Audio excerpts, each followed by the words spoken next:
예, 증시 브리핑 시작하겠습니다. 시장의 초반과 이제 중반 이후의 흐름이 달라졌는데, 초반에는 미국의 고용 지표가 이제 예상했던 것보다는 잘 나왔다. 사실 예상보다 잘 나온 게 나쁘게 나온 걸 예상보다 잘 나왔다라고 표현하는 상황이 생겼는데, 어쨌든 ADP 민간 고용이 되게 놀랍게 나왔다가 비농업 일자리는 14개월 연속 예상치 상회했다가 15개월 만에 예상치보다 낮게 나왔잖아요.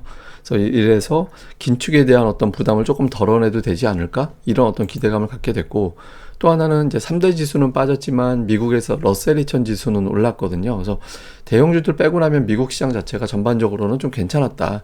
이런 평가가 나오면서 우리 증시 그동안 많이 빠진 거 일부는 복원해야지. 그러니까 이런 분위기로 이제 반등을 했죠. 뭐 그렇지만 이제 몇몇 가지 좀 부담스러운 요인들이 좀 있었는데, 우선 첫 번째로는 에코프로가 이제 100만 원을 돌파하면서 주목도가 너무 높아졌어요. 그러니까 뭐 에코프로 올라가고 에코프로 BM 올라가고 할 때는 이제 지수 끌고 올라가긴 하지만 수급이 또 저기 너무 집중되는 현상이 나오게 되고, 반대로 여기서 이제 밀려버리면 이게 지수를 달고 또 내려가게 되면서 다른 종목까지 빠지게 되는 그런 현상을 유발하게 되죠. 그래서 근데 여기서 이제 에코프로가 100만 원이 피크냐 아니냐 여기에 따라서 완만하게 움직인다라면 오르락가든 내려가든 그러면 코스닥 시장에는 긍정적인데, 그건 잠시 후에 제가 또 보여드릴 겁니다만은, 근데 이제 에코프로가 너무 여기서 확 빠져버리면 또 골치 아파지거든요. 그래서 에코프로의 어떤 굴러의 코스닥은 좀 빠져버린 그런 측면이 있고, 다음에 오늘 삼성전자가 마이너스 났잖아요. 결과적으로 올해 들어서 처음으로 올해 들어서 4일 연속 빠진 적은 있지만 5일 연속 빠진 적은 없었거든요. 근데 지금 간당간당 그 정도 4일까지 연속 빠지다 보니까 이 턴어라운드 기대 가지고 계속 매수해도 되는 건가? 이게 7만 원 밑에서부터는 더 내려가는 거 아닌가? 이런 우려감이 좀 있었죠. 그러니까 이런 것들이 좀 부담, 안 그래도 일정도 좀 불편한데 이런 부담이 좀 있었고, 그 다음에 이제 중국 관련된 뉴스도 오늘 되게 많았거든요. 뭐 이거는 나쁘지 않았던 거. 옐런이 미중 간의 어떤 갈등을 조금은 풀어주는 듯한 어떤 언급들이 좀 있었거든요. 근데 이제 이 미국도 어쩔 수 없죠. 왜냐하면 부채 한도를 상향했기 때문에 미국 정부는 채권을 국채를 더 많이 발행해야 되고 그거를 중국이 사줘야 되잖아요. 그래서 당분간 생각을 해보면 중국을 아주 심하게 자극하지는 않을 것 같긴 합니다. 근데 어쨌든 중국 지표라든가 미중 간의 갈등 이런 것들이 좀 깔끔하고 개운스럽게 결정된 건 없다 보니까 등락의 어떤 재료로 활용이 되면서 안정적으로 올라가거나 또 위협스럽게 빠지거나 그렇게 되지 않고 전체적으로 좀 어정쩡하게 진행이 되는, 예, 그런 이제 상황을 만들어냈던 것 같습니다. 다음에 이제 차트로는 이게 이제 에코프로인데 장중에 100만 원 넘겼었죠. 그러면서도 좋게 보면 저 5일선에서는 또 튕겨서 올라갔거든요. 예, 그래서 에코프로가 완전히 아직은 끝난 게 아니다. 그러니까 이런 측면이 있는데, 다만 이제 보시면 막판에 3시 되면서 확 떨어졌다가 또 올라왔다 이렇게 됐잖아요. 에코프로에 접근하고 있는 투자자들의 상당 부분이 단기성 자금이 많이 붙어 있다라는 거죠. 그러니까 이제 그 단기성 자금은 또 등락을 빈번하게 유도를 하기 때문에 코스닥 시장에 좀 휘둘리는 그런 결과가 나올 가능성이 높죠. 그러니까 이제 100만 원을 확실하게 넘어가서 안정적으로 올라가 주던가, 아니면 이게 100만 원이 끝물이다 이렇게 되면서 완만하게 내려가면서 다른 종목의 수급을 넘겨주던가, 이제 그런 움직임이 나와야 되는데, 이제 요런 어떤 당분간은 좀 변동성이 나타날 가능성이 생겼고, 그 다음에 이제 삼성전자인데, 삼성전자가 올해 들어서 5일 연속 빠진 적은 없거든요. 근데 지금까지 4일 빠졌는데 달러 차트 기준으로 200선이 깨져 있는 상태입니다. 지난주에.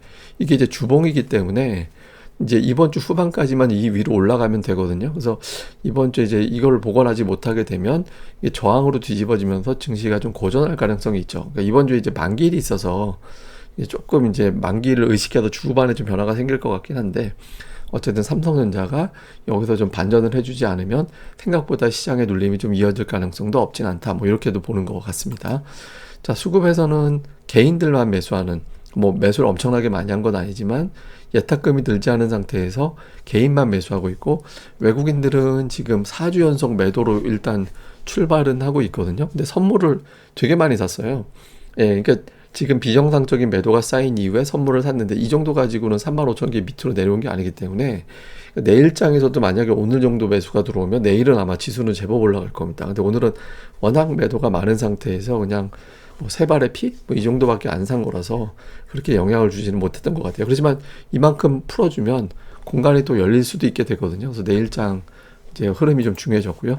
매매한 종목을 보니까 매수 1위부터 상단이 조금 어색하죠. 오늘 보험주가 좀 가격이 올라갔는데 삼성생명 들어가 있고 삼부토건, 삼성 엔지니어링 막 이렇게 이제 중동이나 우크라이나 재건 뭐 이런 이슈가 있는 종목들의 매수가 좀 들어갔고, 매도 쪽에서 보면 시가총액 상단 종목군들이 좀 고르게 왼쪽에 들어가 있는 게 좀 티가 났죠. 삼성전자는 오늘 매수였는데 그 외에 이제 대형주 쪽은 약간 매도의 우위였고, GS건설은 외국인들이 연속 매수하는 게 좀 특징이었고요. 다음에 기관 같은 경우는 삼성전자 팔고 역시 2차전지로 분류가 되는 종목군들이 왼쪽에 가 있는 모습이었고, 네이버 최근에 꾸준하게 매수하고 있거든요. 그다음에 그 외에 이제 자동차, 일부 자동차하고 연결고리가 있는 종목군들, 현대차는 팔았지만 현대오토에버는 매수하고, 삼성전자는 파는데 DB하이텍은 매수하고, 이렇게 조금씩 엇갈리는 그런 형태를 좀 보였고요. 코스닥에서는 이제 외국인들은 에코프로를 되게 많이 팔았습니다. 그러니까 오늘 코스닥 매도 금액보다 거의 배 가까이가 에코프로 매도였잖아요. 여기에 이제 매도를 집중을 했고, 또 다른 2차전지 관련주들을 사는, 그러니까 에코프로 팔고 다른 2차전지를 사는 그런 경향을 좀 보였고요. 그 외에는 이제 업종별 특징은 없었다고 봐야 됩니다.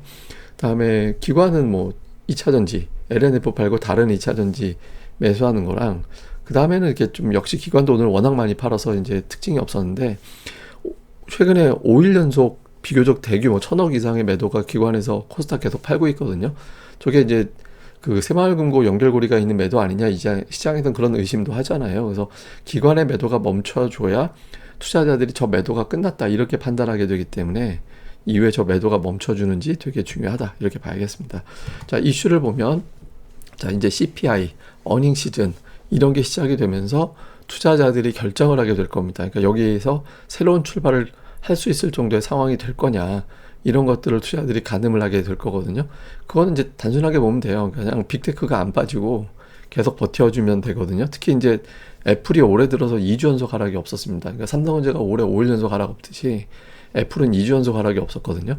그러니까 내일장에서 삼성전자가 플러스가 나야 되고, 이번 주에 애플이 플러스가 나야 되고, 그렇지 않더라면 상당히 고전할 가능성이 있습니다. 그래서 이런 구도가 어떻게 되는지.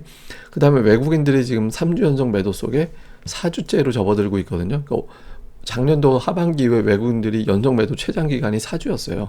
그게 작년에, 그것도 올해 들어서는 또 4주 연속 매도도 없었거든요. 그래서 외국인들이 오늘 이제 매도로 출발을 했는데, 이게 좀 돌아주지 않으면, 근데 이번 주에 만기 CPI 있어서 좀 쉽지는 않을 것 같긴 합니다만, 이제 어쨌든 외국인들이 좀 매도를 줄여주고 매수로 바뀌지 않으면 이제 생각했던 것보다 한 8월까지도 시장이 지루함으로 갈 수도 있다, 이렇게 투자들이 생각하게 될 수 있거든요. 그래서 이 부분. 다음에 이제 오늘 특징은 뭐 2차전지, 이제 이거는 특징주라기보다는 2차전지 내에서도 등락이 되게 크게 갈렸다, 이 정도로 보시면 될 것 같고, 다음에 수주 모멘텀, 해외 수주 모멘텀의 기계, 다음에 이제 건설주 이런 것들이 움직인 게 오늘 장의 특징이었습니다. 자, 이건 뭐냐면 구글 트렌드인데, 구글 트렌드에서 에코프로의 검색량이 확 늘었다가 줄고 있거든요.